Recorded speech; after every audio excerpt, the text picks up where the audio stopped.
To hear your child, you need your child to speak. Don't diminish the verbalizations by your constant worrying and nagging. We're going to talk about how nagging leads to shutdown. A lot of times you may not even recognize, but the ways in which you're engaging with your child, when you are telling them what to do or what not to do, you become too persistent. Persistence is a good quality because it ensures that you're able to shape your child's behaviors. But when it's happening too repetitively, too frequently, especially when you're not taking on the inputs from your child, you're not listening to them, it's turning into nagging. A lot of times for parents, that nagging tends to come in because of certain concerns, some worries, some anxiety that they are harboring within their own selves. As a parent, it's important that you teach your child, provide them with the right kind of learning moments. But it's also very important that you don't become a nag for them, that they want to run away from you because they feel that you're constantly pushing them.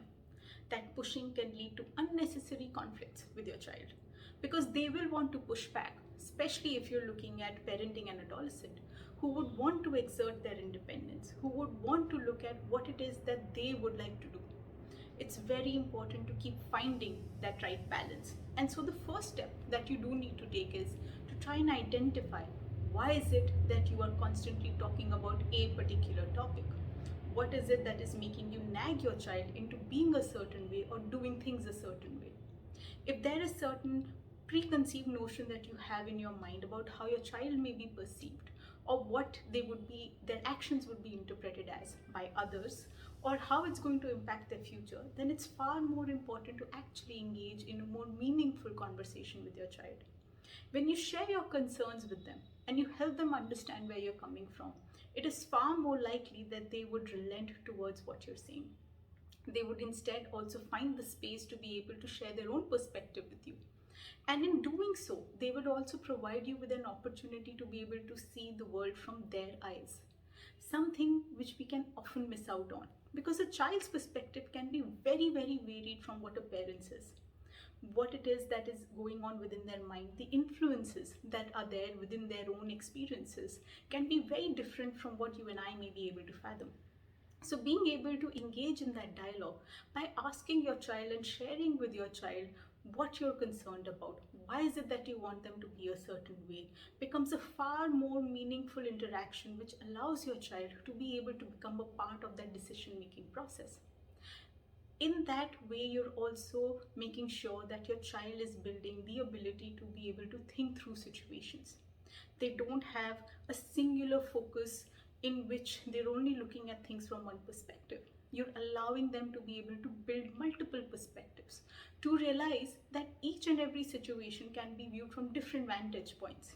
When you're doing that, you're ensuring that your child would not be someone who would get stuck with their own thought process, something which is going to be a very, very important skill for them in the future, especially when they'll be working with multiple people or when they're going to be trying to manage their own relationships. Being someone who becomes very rigid because they don't understand or have that ability to take perspectives can be a big detriment towards their growth in the future.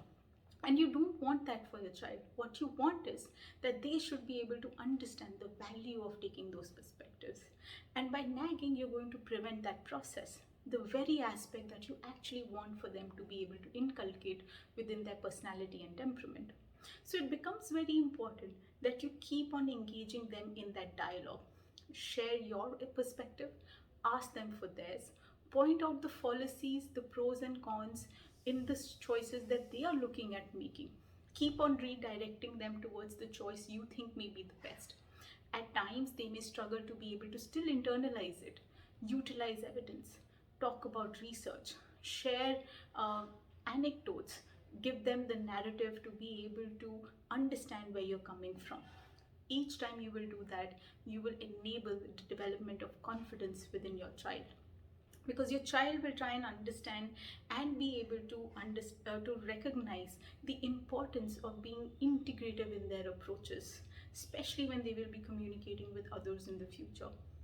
If you want your child to be able to negotiate situations well, to have good interpersonal relationship skills, to be better problem solvers, decision makers, who are assertive people, what you need to do is give them the space to be able to develop their own perspectives.